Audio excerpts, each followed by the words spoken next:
analyst desk where we can see an elated,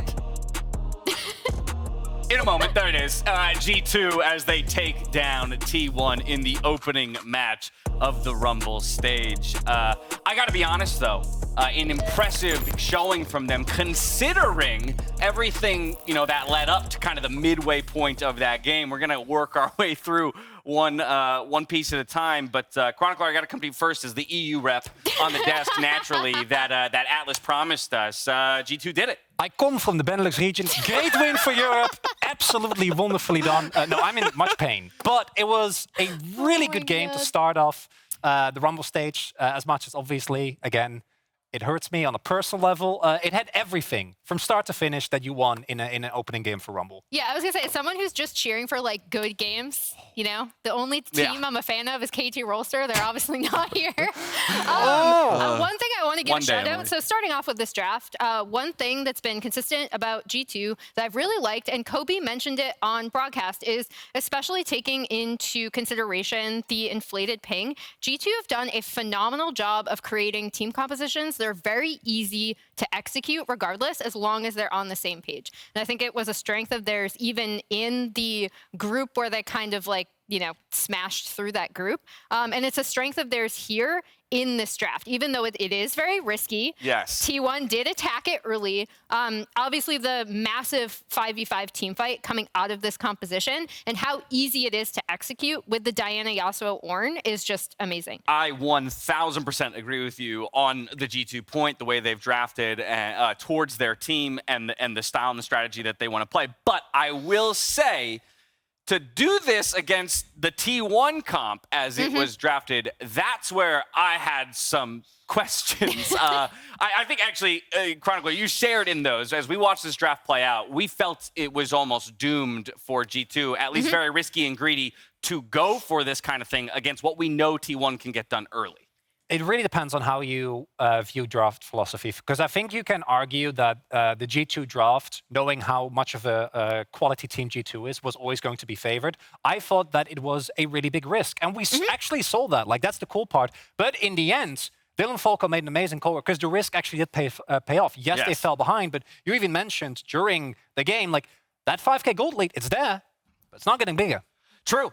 Let's get into it, right? Right out the gate, T1 was able to find advantages early. We're going to call in a question, perhaps taking this 2v2 to begin with, but a couple early kills not to be overshadowed by the work they did in pushing that bot lane turret down and finding early gold onto Gumayusi. Yeah, and what's really important to me here is the follow-up, because we talked about how Jankos ends up finding those timers. He actually goes for the double crab. So what does Owner do? He immediately goes bot. They end up pushing this bot lane completely off the wave. It looked really, really strong for Kuma and Keria early, and this was just a great response and a good illustration of how T1 do take these early cross-map advantages. That's experience lost. That's gold lost on the side of G2. That's gold gained with the turret plate taken by T1, and is the beginnings of that 5K gold lead that we saw built super early on.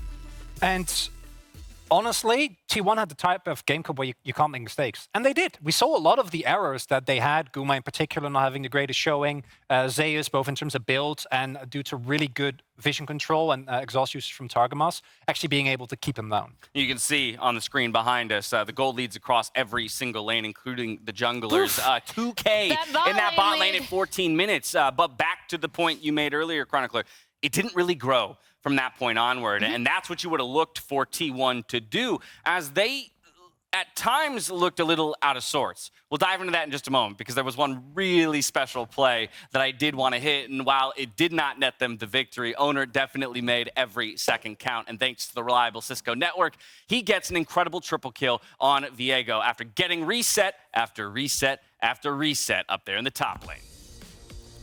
And even with how good this play is, I'd say this is where it starts turning. Like, that's the kind of the tragedy for T1.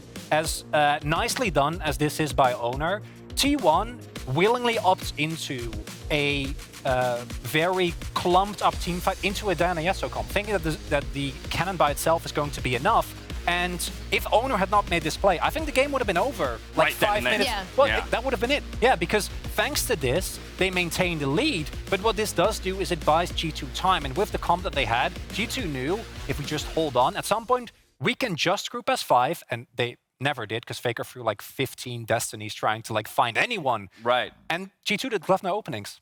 Well, it was a 5K gold lead at 15 minutes. It was still a 5K gold lead at 25 minutes. And when you take those compositions back into account, Emily, that's where you start to look more and more in favor of G2. G2 did a masterful job, I think, at finding the right moments to look for those team fights and execute on that composition. Yeah. That, given the right situation, as you mentioned, isn't that difficult to pilot. And this is where Kobe called out Jankos on cast, and I also want to highlight him as well in some of these fights, is because like this Diana Yasuo comp really relies on him executing in team fights. And when I talked about how I thought G2 would be able to beat T1, right? It was through like Jankos recognizing when the timers they want to go for are, going for plays like, I mean, we saw the double scuttle that they then T1 then responded to really well. But like, it was not like this. I did not expect G2 to win like this through insane 5v5 team fighting and really, really smart engages with this team comp. I hope this will get people to stop saying the easy to execute team compositions are like bad or automatically means you don't have hands, because it's not true, people. And this G2 team like is really great at showcasing how you can take a composition like this and fight really, really well as 5. I feel like Emily's just making the case for Malphite to show I'm up. just mad. hey. I'm just mad. I love Malphite. I love Malphite too. Malphite to me, People honestly. writing off like easy team compositions like as bad, or meaning that you like don't have hands, because it's just not true. No, 1,000%. That was just 2 of the team fights, and the first 2 that G2 was able to take, and it would pretty much only get easier for them at that point. I guess my final question to you, Chronicler, is within that, do you feel like it was G2 creating and finding the right moments, or T1 putting themselves in positions to be taken advantage of by a competent G2? That's a really hard question, because you're always going to, I think, argue both ways. To me, the T1 comp showed what it could do, but G2 clearly show, again, I think once their mid-game came around, you saw how ready they were for this comp. No one ever straggled. No one ever went away, and they should play the comp the way that they did. Well, and then I think if you're looking at T1, you're like, okay, maybe they should have continued to spread, right? Like maybe they should have like some build things aside that we could talk about. Like they should have continued to split pressure. I still think T1 of teams at this tournament is probably the best at still playing around like fog, especially with poke compositions or with some sort of pick like they have in this team comp. So that's something to look forward for in the future. Like when they're in a situation like this again, if it happens, like go for more like spreading on the map and not opting into a lot of these team fights. Yeah, they got one more match against G2 in the group stage. We'll see if they decide to replay the strategies or maybe match a little bit more. Either way, T1 is the first of our undefeated teams to fall, and they fall at the hands of G2. It's a big comeback victory for them, and we've got more on that with Lore standing by with Caps in the Verizon post-game interview. Thank you, Dash. G2 stay undefeated here in Busan in the Rumble stage, and Caps, thank you so much for joining me. Congrats on taking down T1. That was an amazing game. Difficult one for sure, maybe. I want to wall back a bit and talk about the composition you chose. Very team fight oriented. A lot of knockups with you as the main character being set up. Talk me through your choices here and why you thought it was the play against T1. So we kind of hit them with the EU meta. A lot of the picks that they probably didn't see that much in Korea. They like a lot of the stronger lanes, and they like a lot of the like split pushing, and they have the TF and stuff like that. But we just kind of went full on 5v5 brawl, and a lot of the picks were very common in EU, but not so common in Korea. So kind of catching them off guard. Yeah, right. But I mean, you had to find the right opportunities to do so, especially given how the things went in the early game. Thinking about the bot lane here for sure. T1 was gaining a lead, not through kills, but more map pressure. How hard was it for you guys to find the right opportunities to take that down and fight? I mean, the thing is, early game was for sure hard for us. I think, as I mentioned, they like picking like the strong lanes, and they had a lot of like tools to just get ahead through either getting towers. I guess was a lot in the early game and a lot of plates. But we knew as long as we could stabilize the game somewhat and we were not falling too far behind, we would be pretty good in the 5v5. And eventually they would have to 5v5 us. And all it took was just like one good fight, and we were kind of back in the game. Thank you, right, of course, for the what is it called, the bounties, right? And as always, we are just like trying to stay calm and stay collected. Yeah, calm, collected. I mean, it played well for you here, Cavs. Well, I think one of the most anticipated matchup here was you versus FLICKR. You are now 9-3 against him. How was it facing him again? I mean, it feels good. It's a lot of years since we played. Obviously, we didn't do as well last year, but going up against him now, I mean, I think it's just amazing to see him do so well even now. Obviously, he was like a big inspiration. That's why I want to become good at League, because I saw him in like Season 3 Worlds and winning the trophy. And playing against him now, 9 years later, is kind of crazy. And I'm just happy that we got the first game against him, and hopefully we can keep it up. A couple words on being still undefeated since the LEC playoffs. How does it feel? I mean, it feels weird because it doesn't really feel like we're undefeated, just because we play so many scrims and so many solo queue, and we lose a bunch of those, right? So it feels weird to say that we're undefeated, and I'm sure as well that we're not going to stay undefeated this MSI, but we'll look to get the trophy back nonetheless. It's nice. Scrims, keeping you guys grounded. Well, for now, Caps, thank you so much for the interview. Congrats again on taking down T1. MSI Rumble stage is on here in Busan, and back to you guys in Berlin. Perfect. And welcome back to the caster desk, ladies and gentlemen. I love that strat, by the way. Just get all your losses out in solo queue and scrims. Yeah, that's what you do. You just that's where all of the losing comes in, and then that was actually the Chinese strategy, because a lot of LPL teams just lost scrims all the time and then dominated.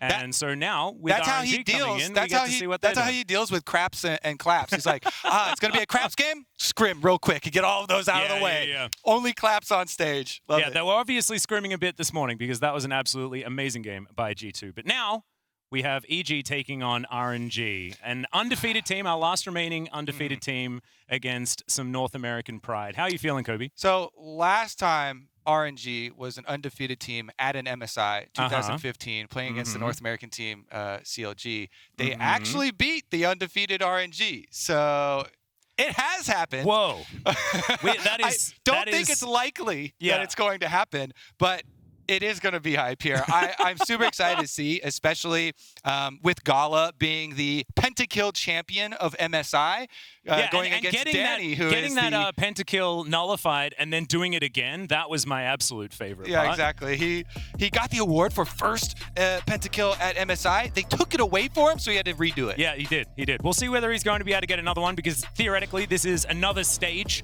so we get a bit of a reset on that one. I like it. You're allocated one pentakill per stage. One pentakill per stage, GALA, and now you have access to another one if you would like it. The Kalista is going to be banned away from him, though, and has been rising in priority. I think the first time we saw it in the group stage, it looked very good, and being able to play to more of these more skirmish-style fights, giving another use of engage to your support is definitely fantastic. And if that support is Ming, that's a really good idea. Ming has been absolutely incredible this tournament, and honestly, for like, what, the last 6 years or something like that? The man is just amazing. One of the best in the world to play the position. We continue it with some solo lane bans here. These G bans are pretty targeted and actually spicy from the blue side, banning away the Jax. I'm seeing a Gwen first pick in the future. I don't know why. I just wanted to highlight Bin, though, because this man plays so aggressively on top side and does not hesitate to use counter picks like Jax. So I think this is an intelligent ban here against RNG specifically and LPL top laners. So there's your Gwen that you wanted. This champion, by the way, is literally the most picked champion of MSI so far. 13-4 as well. So he does a fair bit of winning. Also is, in a couple of instances, a flex pick. Of course, Caps and Xiaohu both playing that one in the mid lane. So Impact is going to lock that one down. I expect it to go into his hands, but we'll see exactly what AG have in mind. As the Ezreal, certainly a favorite for both of these AD carries in Danny and GALA, and that's going to be locked away here. When you're always looking at the analysts, whenever there's a champion that is both the most picked as well as one of the highest win rates, you're like, so, you think that should be a pretty high priority, do ya? And then you see the Jax ban on blue side, and you're like, interesting. I'm sensing something here, but that is going to be a Twisted Fate hovered here at the moment for Xiaohu, giving him more power to get around the map. Certainly sounds like a good idea if you're an RNG fan, but there are some options still available. Of course, Diana Yasuo comes to mind, but Silas is still up and available for JoJo to play as well. And I do love this for RNG to pick GALA the Ezreal, both because I I think Ezreal right now should be super highly prioritized. Incredibly powerful right now. Doesn't even have to build a Mythic. But it also allows the Twisted Fate to, again, focus on Bin. And RNG at MSI is one of the unique teams they are doing that really focuses on the top side of the map, on top lane. Ming goes up there more than any other support. Also, Wei goes up there a significant amount. And again, we get another round of the bounce house as you were hoping for. The Diana Yasuo is locked in for Inspired and Jojo as well. I mean, anytime you see the Twisted Fate, you're not going to be too surprised because that's the combo where Yasuo is both a good lane matchup versus Twisted Fate, Wind Wall so effective, but also you love having those synergies to combine for the later team fights. I do like the fact that RNG have True Shot Barrage. You can often bait out a Wind Wall with things like True Shot Barrage. So is it bait if like that's super effective? Because True Shot Barrage does so much damage with the build style with Braum. It's either you put your Wind Wall on cooldown or you take most of your health bar in damage. You're like, this is not a great trade-off. Is it baited out or is that actually just forced out? I don't know. But it's also on an extraordinarily low cooldown, so it's a bit silly. That is going to be Gangplank locked in though for Bin, certainly a favorite of his, and doesn't care about Wind Wall because it comes from the sky, the cannon barrage, you know? Bin and Gangplank. A tale as old as MSI itself, with the giant barrel explosions of death, the literal one-shots from this man. I am definitely excited with the state that Gangplank's in right now too. It's pretty rare to get your hands on it. So, and this is like the beginnings of an inflation draft as well, right? Because you're making so much extra money. You're shooting people with the Gangplank and getting all the money from the TF. It's both accurate and applicable to the current economic. I didn't really want to talk about the current economic situation that's going on right now, but it worked out. You're a well-traveled, worldly man, you know, Atlus. That is bringing current economics into it, as well as gold-generating passives of Twisted Fate and Gangplank. There we go. I like to make sure that we keep it topical here on the MSI desk, Kobe, as you know. Truly. The Xin locked in here for a bit of immunity on their side as well. You know, usually Xin and Gwen highlighted as some of the most frustrating abilities for team fighting in the game. But yeah, there's a fair bit of immunity that goes on there, isn't there? There is. But with a red smite, Xin does have good, 1v1s versus Diana. And if the Diana is, 1v1ing you, then you can try and take some focus off of those big team fight ultimates. Maybe you can force out cooldowns from her early so they can't sync them up as well. Yep, Crescent Guard is also the anti-Moonfall as well, because if you get ulted by the Diana, then you get to move everyone out again, theoretically, and split up that fight. The Braum going to come through as well here from Ming. Some more defensive capability, and if you don't have a Wind Wall, get the Unbreakable. You know, it's the battle of the walls, and I kind of like the idea. The battle of the walls. Which one will hold the door stronger? Usually that's Braum. Braum also, because you're seeing so much hard engage, is the no-brainer, hard engage counter champion. He's so much about countering. The ultimate from Braum is a very good answer into Diana, Yasuo, Leona ultimates coming your way. As long as you can get those off and you get the Unbreakable up early. So pop Unbreakable, then pop your ultimate as they come in, and you can try and break up those melee-heavy big engages. Melee-heavy, by the way, is becoming a big trend because there are so many melee carries that are super strong. So stuff that does well into that, I feel like we'll start to see a lot more of. Galio's already popular. Swain could come into the mix, but ooh, I'm excited about that. Do love the Braum pickup. Yeah, the Swain one I've been really waiting for, especially since the changes. We'll see whether it does happen at some point. 12-8, so. Yeah, not quite there, but there will be time. League of Legends will happen again next season, Kobe, I assure you. But those are your compositions.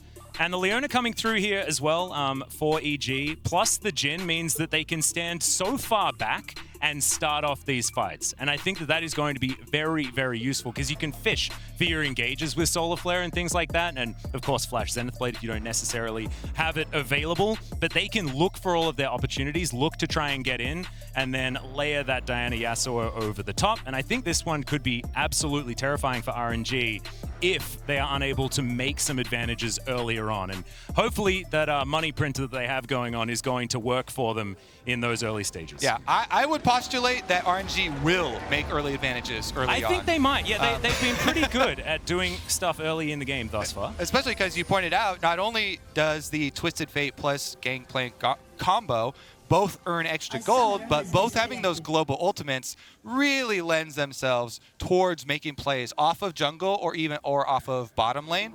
And if you start to get those players off the ground, you know, Wei has been a bit of an up and down jungler, but when he's performing, and like not on Volley Bear, absolutely stomps, right? So get Wei some more backup so he can play super aggressive. You have a Twisted Fate and a Gangplank ultimate on your back. As a jungler, you start to feel the rage take over, and you start invading a whole bunch. You take all these fights because you know that you can force, and your team will have your back no matter where on the map you are. So it really lends itself towards some of those junglers that are really aggressive, invade heavy, and takes away some of the drawbacks where, you know, normally sometimes you'd go for an ill-fated invade. Oh, maybe your waves aren't currently in the perfect spot, but because you've got globals to cover you, it's actually a good play. Yeah, it's the protect Wei from himself style of play. Just strap some extra power on his back, get some ultimates behind him, a little cannon barrage action. Yeah, that's why you see Xiaohu playing the Galio so often, because it is definitely the ability to get in there and protect their jungler. But I also think that what RNG have done as far as their composition gives them inherent strength in the early stages of the game as well. And we had a brief pause, but we did make it back, unable to get some real podcasting time down, but maybe we'll have. But we've had so much coffee to wake up this morning. I had only one cup, and that is not very much.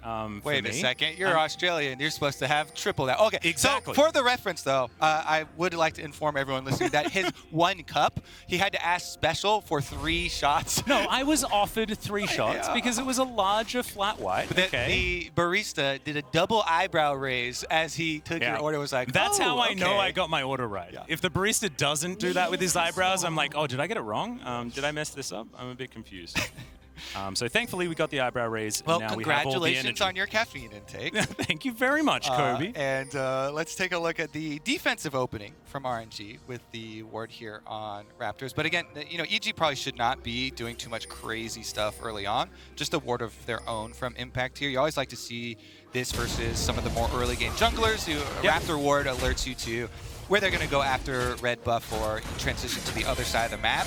Gwen early on, not the strongest of laners, so Gangplank almost always will have priority there. Gangplank is turbo strong right now, able to make use of Trial by Fire early on. That passive is just broken, dude. It's so broken. I don't know how it's still in the game. Do you know what it reminds me of? You know why Red it's still in the Pot game? Start Udyr with the double proc of Tiger Stance. That's what it reminds me of. You know why it's still in the game? Because most people don't utilize it. I think that's the only reason. We got another fight towards this bottom side. Danny potentially going to get stunned up here, but GALA not able to weave through the auto attack in time. Vulcan takes a fair bit of damage, and RNG walk away with a health lead, but it's not going to be the kills that we saw at this time in our last game. Yeah, I do really like that trade for them, though. You know, getting it started early. As we mentioned, you've got double globals, and bottom lane is the hot spot for using those globals. So if they can make some early trades, get some health leads, and honestly, EG's bottom lane has been prone to dying a lot early on in the game. So every team in the tournament probably looking at bottom lane for EG as the area that they want to make plays on and try and get those kills early on. And it just so happens RNG well positioned with both solo laners being able to help out later if bottom lane here for RNG opens up their own opportunities. Yeah, not so fast, Danny, but he is going to avoid the Winter's Bite this time around. Way here towards the top side, likely to walk over a ward. So we do get that vision toggle, very, very nice, and Wei is going to be spotted. Tidies it up pretty quickly, but Impact will get all of that information. Diana's coming. Yeah, interesting. Inspired's making his way in. Yeah, he's looking to fight it and counter it rather than just finish up on the full clear Krugs. Oh man, that's some good wasted time. Yeah. And by good, I mean good for RNG as far as the time that he is not clearing any camps there for Inspired. He transitions up towards the top side, then kind of hovers around mid. Yeah, and you can see that the chickens are being taken by the bottom lane of RNG as well. Sorry, not the chickens, the crab. Collected, so it's double It's also an scuttle animal. Stun. That is true. So I'm right there with you. Thanks, man. Solidarity. Every jungle camp becomes a chicken of in the my river. brain. We'll call it chicken of the river.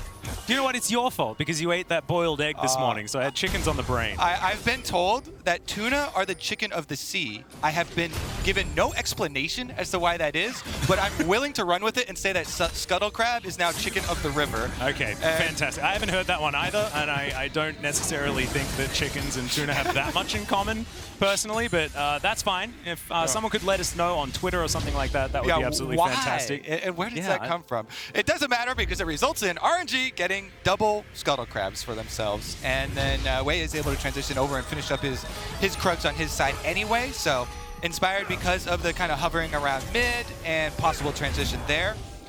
Block there from Vulcan to allow Danny to go home, and he isn't going to be punished for it. I thought it was a little bit scary for a moment, but GALA decides that the minions are more tasty. I love those types of plays, though, from the support willing to take a bit of damage, put himself in a little bit of danger. You get to live a little, some excitement, some adrenaline does pump there as you get slowed, but and you're like, I'm so valuable! Allowing your AD carry to get back, to get the purchase, and Danny, I do think Boots of Swiftness is pretty important for him to have more mobility and be able to deal with some of the slow if a Braum Q does land, because his cleanse is probably going to get a lot of work this game.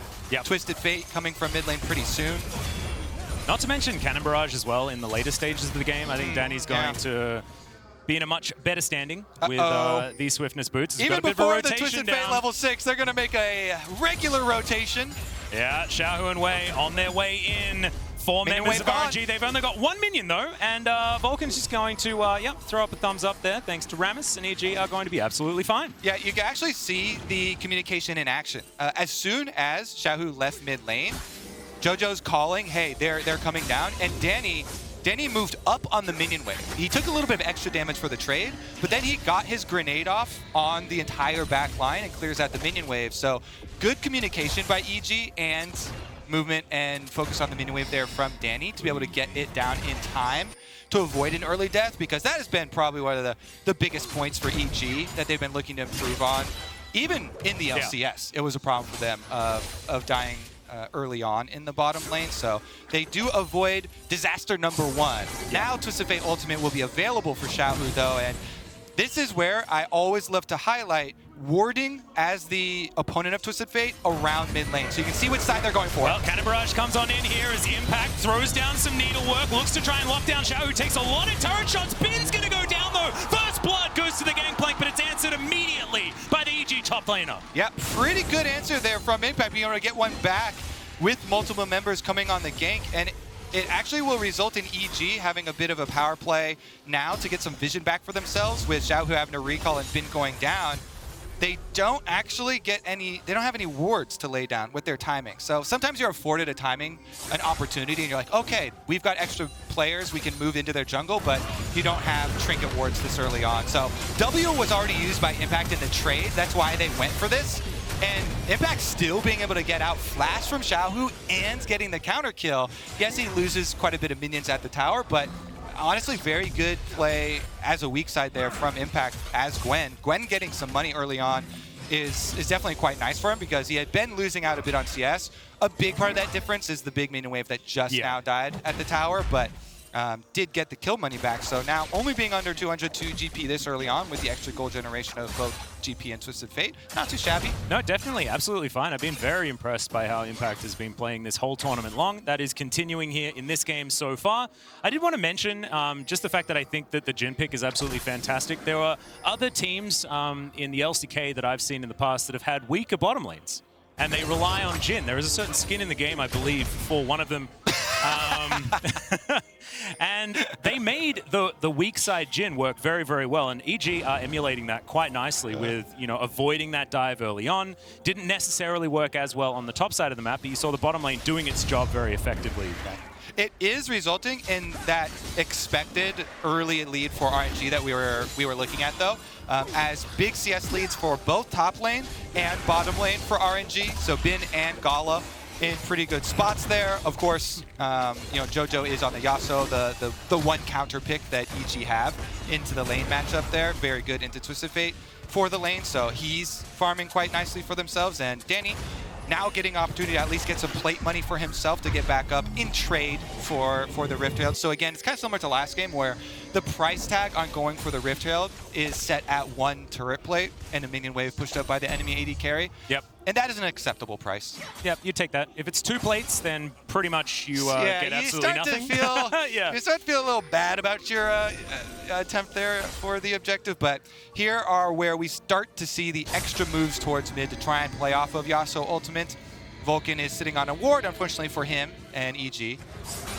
Yep, but Inspired's still going to be able to steal away some chickens, so that is still EG trading up here in this moment, even though Vulcan's looking a little bit silly, spending a whole bunch of time on that ward.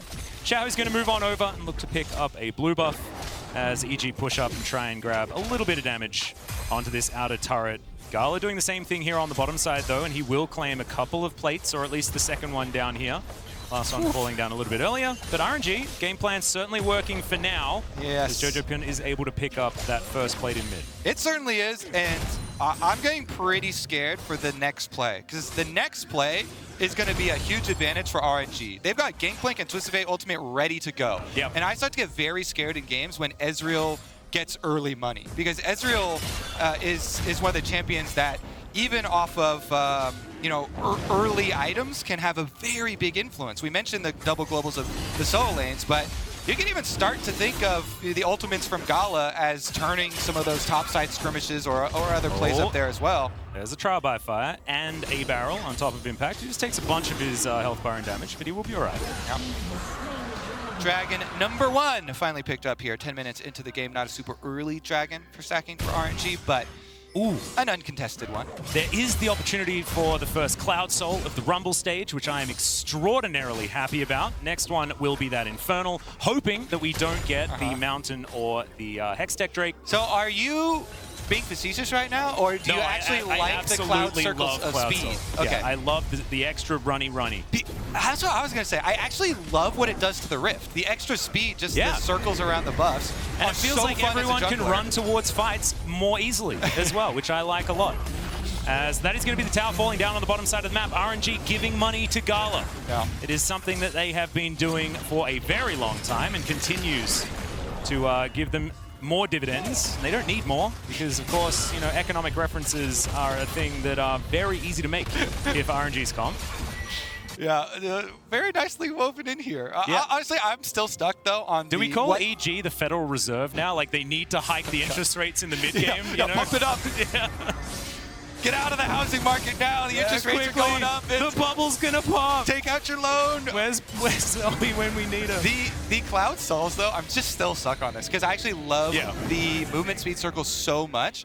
As a jungler, especially a farm jungler like Diana, it helps you farm faster by running between camps faster.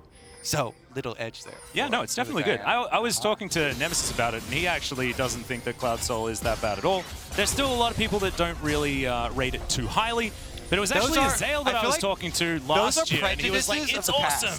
No, exactly. And I think that Ocean Soul is probably the least impactful at this point in time, as Inspired looks for the cube, but doesn't quite find it. Solar Flare comes in, gets a little bit of a slow onto GALA. It's a fantastic ulti to come through from Ming, but can he keep himself alive? The Unbreakable is so powerful, but the curtains have been called. Ming has to flash. Impact staying in the fight for so long as the last breath comes down. GALA is burning and eventually gets stabbed, but it's a 1-for-1 at this point in the fight. jojopyun, can he get the kill? No, as Xiaohu's going to be able to walk it off, and it's a double for the Xin Zhao. That is so big for RNG because they also pushed bottom lane the whole time this is happening. Man. They won both sides of the map, Atlus. What a massive, massive win for RNG right there. Bin takes the whole bottom turret, and they win the team fight on the top side, even with the Diana Yasuo combo finding multiple members there.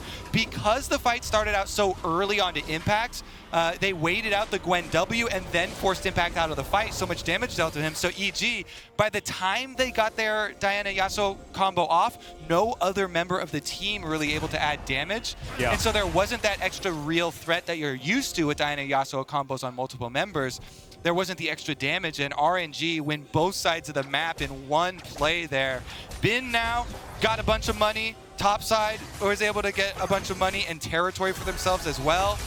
But here it is. Harkin shift the boys. The ultimate initially, then Vulcan's kind of forced out with the early focus there. This is the W from Impact. He also absorbs the exhaust, but it's only one of the exhausts. the second exhaust used on Diana, and so they barely get 1 kill for EG here onto GALA. Meanwhile, it costs them everything. Jojo goes down, Diana as well. Impact forced out of the fight super low, and that was 5 members of EG, only 4 of RNG, so Bin gets paid, and he's got a Trinity Force, double Trinity Force power spike here for RNG with Ezreal and the Gangplank. Yeah, this is absolutely huge for RNG. I loved their spacing in that last fight. You saw EG were desperate to try and get them stacked up, but Wei wasn't hit by the Moonfall. He was able to do free damage throughout it, and it was just navigated so expertly from RNG on the top side. And even just the forethought from Xiaohu with the double exhaust for a team fight. Yeah. Like, double exhaust for an all-in team is so critical there. Ming with the defensive ultimate coming out early. A lot of time bought by the RNG 4-person squad. Well, now a Destiny has been popped. Xiaohu just using it to get as much information as they can. Hasn't pressed the gate just yet, but isn't really going to worry about starting off too many fights. Just a bit of a ram in this mid lane. Yeah. MSI ram. I don't know. We usually call it a K ram. Yeah, I mean in the LCK, but it's not Korea. I guess they are in Korea, so maybe we can still call it a K ram. I don't know. I love following Atlus thoughts here. Oh, I didn't mean to do that. What the heck? I love following your arrows, Kobe. Well, funny that it happened actually at the right time. Yeah, it was beautifully done. You could have just said that you meant it. It would have been even better. They have the setup here down by where I rest my hands usually for NA. So LEC setup. I think you should have just played it off as being exactly what you wanted. That was me following your thoughts, actually. Yeah. No, it was beautiful. Absolutely beautiful.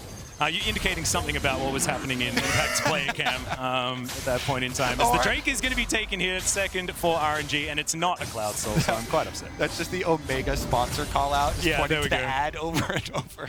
Yeah. Oh, God. Okay, so RNG continue their stacking. Double Dragons on top of what they just got. So this game, the first opening, 10 minutes are like, okay, this is according to the blueprint of the Champ Selects, where you're like, okay, early lead should go to RNG. But then that last fight, that has nothing to do with the blueprint, right? That is exceeding your expectations as far as the early leads that RNG should have. Now with double Dragons plus a 5,000 gold lead at 16 minutes into the game, EG, they have to be so calculated at the next AoE fight that they want, because they still want another big AoE fight, kind of similar to G2 in the last game, where EG are scaling and do want to focus on those 5-on-5s. But Xiaohu, with the spellbook over to the extra exhaust, I really feel like that was just so big in winning them the game. The fact that they had, or that particular team fight, the fact that they had the second exhaust waiting for Diana, once Diana came in for that combo, you saw how low GALA got. With no exhaust there, he would have been instantly popped, and then yeah, things could have been much better. Maybe looks a bit better, but looking for those timings where Ming's exhaust is back up now, and that is definitely one of the biggest pieces of utility that they had. But also you look at Xiaohu on Twisted Fate as pick opportunity with Everfrost, Flash, and Stopwatch ready for him. You can go for the super aggressive ones. Yeah, and he's all set up for all of that utility as well with the rapid fire cannon already completed. Xiaohu is able to get those longer range gold cards to lock anyone down that he wants to. But slight stall in how this game is moving forward, and it's about 5,000 gold. That happened in the last game, and it was a Diana Yasuo comp versus a Twisted Fate comp. I'm seeing a little bit of similarity here. Yeah, I feel like, because I don't remember the exact timestamp, it was a bit later into the game to get to this point, and you can also see it in the indication of these comeback mechanics of objective bounties. This game is a bigger lead, a significantly bigger lead, as calculated by the game itself, with objective bounties showing up. Last game, objective bounties not showing up means not as far behind, with the extra dragons lending to that as well, because it does mean RNG have that threat constantly building. So EG have to dig themselves out of a bigger hole. They also do not have as crazy engaged, since they've got with the Gwen higher carry potential than Ornn, obviously, but not as big Ornn upgrade or AoE. Yeah, they're not as all-in on the team fight, right? As Inspired going to try and get out of there. He's going to flash to get himself out of this one, as jojopyun also seen by the Destiny, but not actually able to get in there. Decent solo player is going to come through, looking to try and lock down Xiaohu, but he goes golden to keep himself alive. The curtain call comes in, but it just doesn't look like it's doing enough. Wei eventually goes down, as now GALA is free hitting in the back of this fight. Impact is getting flashed on by Bin, as the E will connect. Impact still looking to try and get out of there. Vulcan's very dead, but I I don't think RNG can get too much more in this fight. A 2 for 3 in favor of RNG. Yeah, Impact gonna run out to the top side. RNG getting a bunch of kills here, but not really gonna be able to capitalize on the extra map presence. Jhin just gonna push mid for EG here. Meanwhile, we get the recall off there for Impact. Okay, Bin will be able to, especially with Demolish, probably finish off the outer tower. So RNG, and all of the items that he has. Yes, very big early lead for him.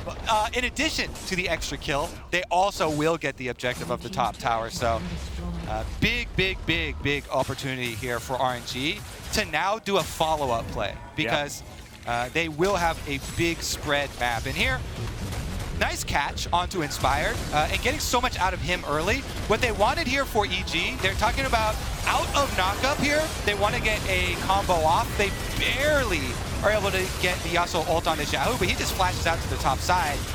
And then Jhin plus Impact get 2 back for themselves, but it's not going to be a one fight. With the lead that RNG got off of picking on Diana early and getting so much health off Diana, means that they get to take away the big threat there from EG. Impact's going to get slowed. He does manage to get some bounty gold here, as the Rift Herald does manage to take down the turret, but now Impact is in so much trouble.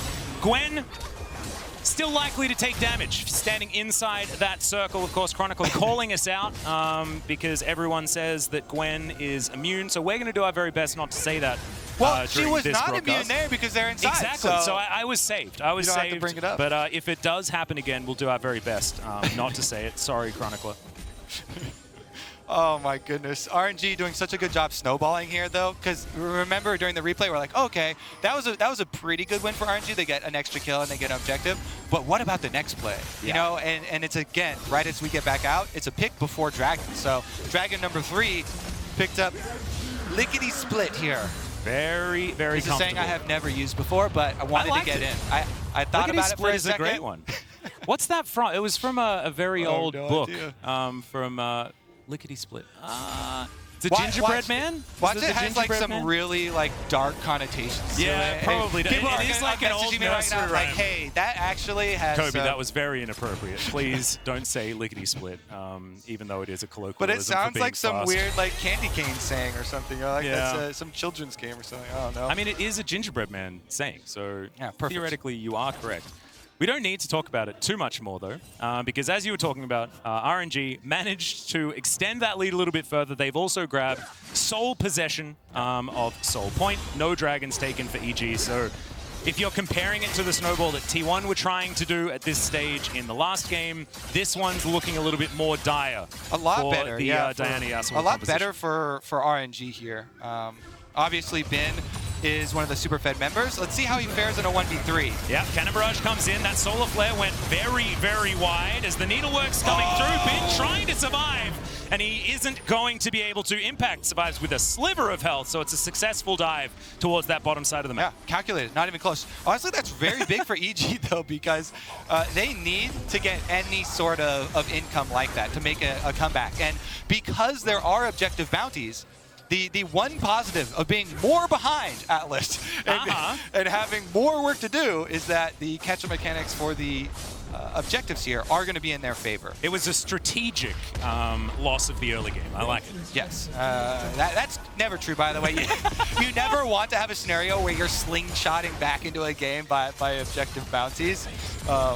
Maybe there's a super duper rare case where you time it perfectly. If you got like an on-kale composition or something like that. Here's one thing I have toyed around with is that if your towers are still standing but very low, the game doesn't calculate that. So true. If the towers are left up but with very low health, then you have standing gold that you can pick up very quickly. So if you get behind, but then win like a team fight and take like 3 outer towers because they're all one hit, then you can set up the dominoes of the towers. I like it.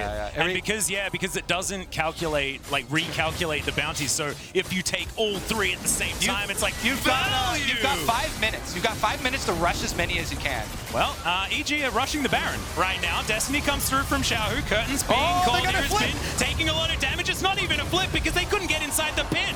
It's going to be the Yasuo once again that locks down the Baron. Yasuo will fall in the end as Bin locks down that kill, but can EG complete the heist is the question. Moonfall comes on in, Inspired, fair bit of damage there. He will go down, but can they keep these Barons alive? Just barely. with the empowered recall. Will they make it out? So 3 Barons alive here for EG with an 800 Red Bull Baron power play so far. Yeah, and we'll see what RNG can get on the map while those death timers are there for EG. But it is a big play for EG. Again, the objective bounties are bigger on neutral objectives. So not only do you get Baron, you get it off the map for RNG. Yeah. They can't take it now. Plus you get your 500 base plus extended gold bounty there. So that's another gold bounty, objective bounty picked up for EG, even though they give up 1 turret in the aftermath and those 2 kills. Because Jojo and Inspired buy time for their teammates to get their recalls off, it is definitely worth it for EG to just rush this down and try and make their comeback. So they get the objective bounty. Jojo knows he's caught inside the pit, so he instantly gets blown up. But then Inspired makes the call here. I'm not going to scramble. I'm going to buy time for you guys to get your recalls off. And so the other 2 Baron-empowered recalls barely getting off in time are very critical for them to get their defenses up so their minion waves can get Baron-empowered and they don't give up more turrets to RNG during those death timers. So EG fighting their way back into this game, as they have done so many times in the LCS. See if they can actually complete on the international stage a comeback. We have now done away with the objective bounties. That means they've made up enough ground to not be considered so egregiously far behind. And now you can actually just transition the benefits of having the Gwen over the Ornn. Yeah, we were going to mention this, the side laning power. Exactly, or that you can go for that split push to a more effective manner. And also, they can try and deny this soul point as well. 20 seconds until that one is available. I believe the Baron will be up for them. Yes, another minute's time before that one is gone. We'll see whether EG can utilize it as Solar Flare comes on in. Great unbreakable from Ming, but they still manage to land the triple knock-up. GALA taken down immediately. Inspired goes gold, and the curtains have been called, and this time it is for RNG as they're now routed underneath their turret. Wei is so extraordinarily low, but will not fall. This should mean that EG can get towards this Drake, but no! Impact is going to be taken down. Xiaohu able to lock down that kill, and that is actually going to change a lot with how this exchange went. Huge stopwatches for RNG. They get just close enough to their tower that EG, with a very good call to try and get their engage there, because of the extra tower damage and the double stopwatches coming out of RNG, they bought enough time. And Wei living there, so critical for them. Everybody else able to push them off. Once Bin arrives, EG know that they can no longer chase. That they have gone a little bit too far there, and RNG get the punish. It looked so good for EG throughout most of that fight, but then it just wasn't quite enough damage. Yeah, not quite enough to finish it off, and it being just close enough to the tower there for RNG that Yasuo, with that dive, Inspired as well as Jojo, were under tower range, and so they go down to extra tower damage during these stopwatches. Let's take a look here, because they do get GALA with the initial Leona stun, and so they're saying, look at GALA, we can get him. They get the Jojo ult combination with Inspired onto him, and even though the exhaust is down on Diana ultimate, they dive the tower looking for Yasuo. Then the stopwatch from Inspired puts the aggro over onto Jojo, so Jojo's dead. But then Wei, stopwatch plus flash plus the magic damage shield from his Hex Drinker keeps him alive and allows RNG to get the soul. So what looked like possibly a good engage there, you know, with the Baron buff for EG off of what we are setting up as their possible comeback, turns into perfect team fight for RNG. They get soul, they get the extra kills. Guess what? Yeah, it's looking pretty good. Yeah, they're right back into the driver's seat here for RNG. With the extra shield, does so much versus a comp that wants to instantly hard engage on you with Diana Yasuo. That makes a Diana Yasuo combo so much less effective, knowing that you're going to have to burst through a shield on top of it. And all the extra stats as well. Not to mention that, you know, Ming's going to be even more bothersome in that front line. And Ezreal is one of the AD carries that can actually make use of defensive stat multipliers there. With Frozen Heart now coming in for GALA, they already kind of struggled through the exhaust to burst him down. Well, another Solar Flare will come in here as it's some chain CC onto Wei, but he barely goes below half health. And the Everfrost from over the wall, jojopyun taking a lot of damage. Curtains have been called. Cannon Barrage out of the way there for the Jhin, as GALA is going to tank up one of those bullets, but honestly, they're just not doing enough damage, especially with this Mountain Soul here. and RNG should win this war of attrition, looking to take down this outer turret in the mid lane that's standing in their way. Yep, they are going to push right in. Another objective. This one earned without blood loss for themselves. At no point were they worried about the ensuing team fight right there. They were all pretty good position, very well spread out. Nobody even getting below 50% HP.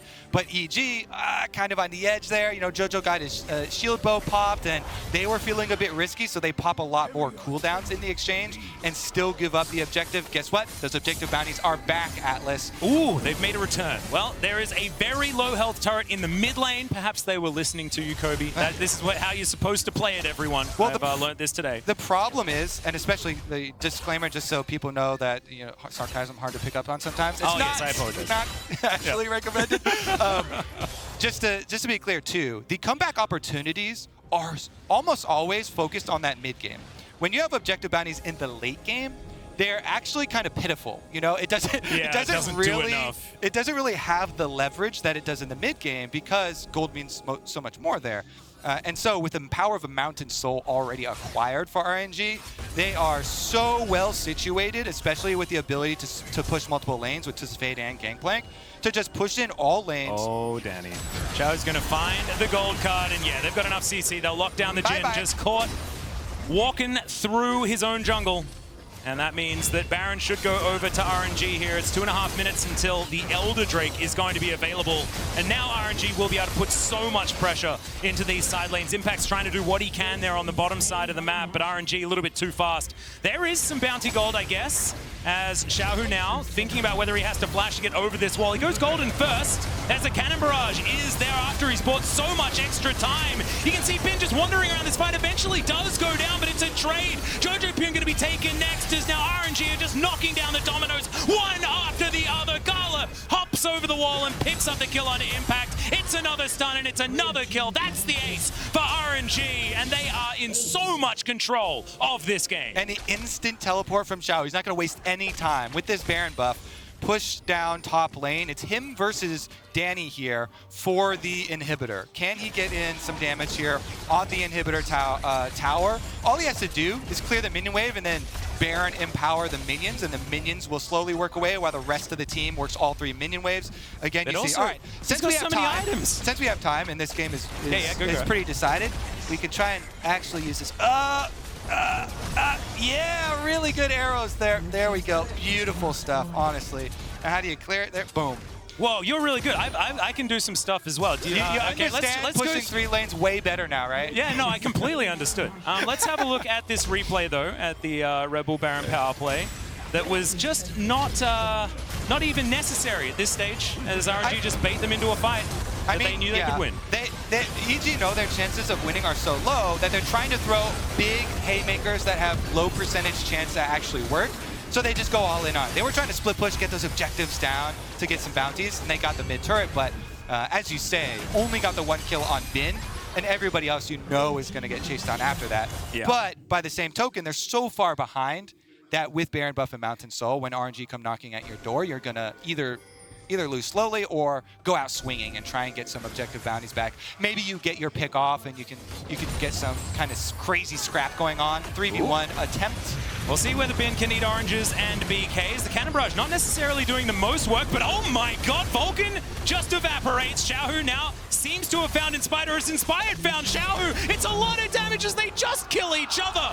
As the dust settles, True Shot Barrage sails by majestically as RNG now barrel down the mid lane, looking to end this game. Impact is here. There are a couple of respawns coming in for EG, as Gwen is unable to be damaged whilst inside that circle.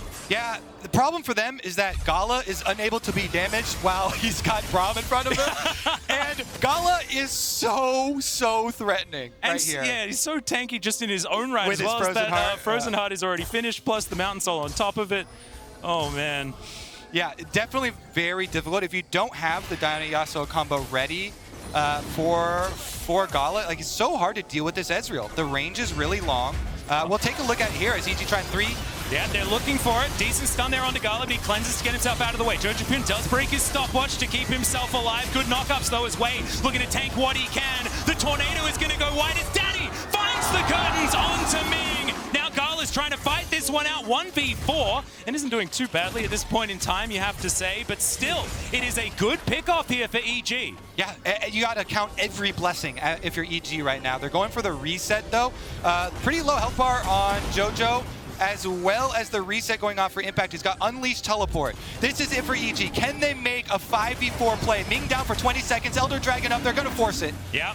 We got Vision being cleared out here from GALA. He's got some Honey Fruit if he wants it, as the Elder Drake has been started. Xiaohu off on the flank, not going to get stunned up this time around. Solar Flare, Arcane shifted by GALA to get him out of the way. Vulcan, oh my god, taking so much damage from these barrels from Bin. He puts 2 in the ground already. The Diana Yasuo combo, the first ones to go there, but the shutdown comes through. Immediately answered as Wages audaciously charges on top of the Scissor Lady.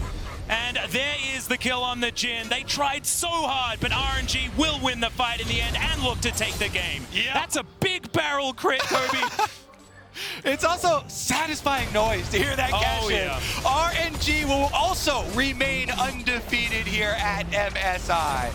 Absolutely fantastic. RNG, another MSI winner of the past, back to get another trophy, and so far, no one has been able to stop them. EG joining that list.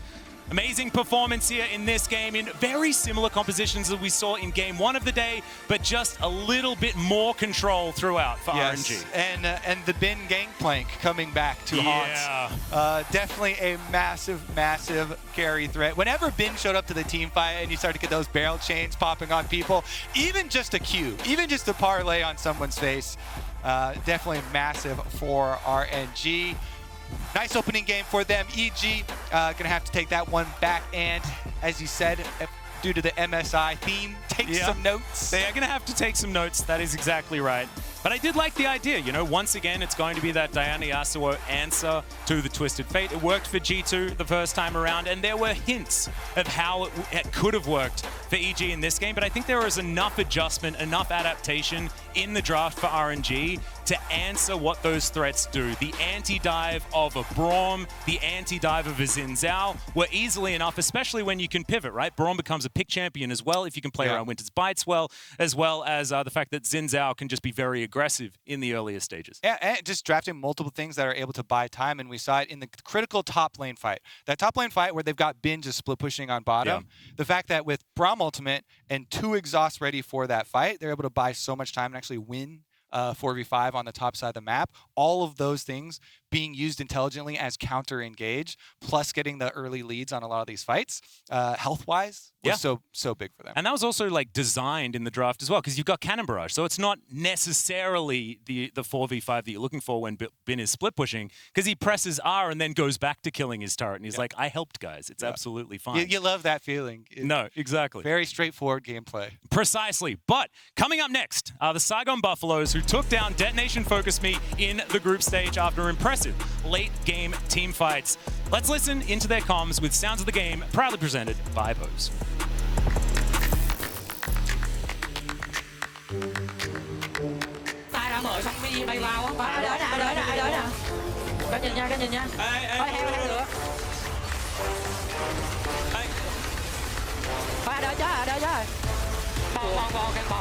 Để luôn máu nha, để luôn máu nha. Từ tại. Để còn 300 máu rồi. Để được á. Để thấy máu rồi, để thấy máu rồi. Đánh được á, đánh được á. Để không lát cho bay, để không lát cho bay. Để kìa, để kìa. Biết này. Còn gờ, Mít nhà này. Mít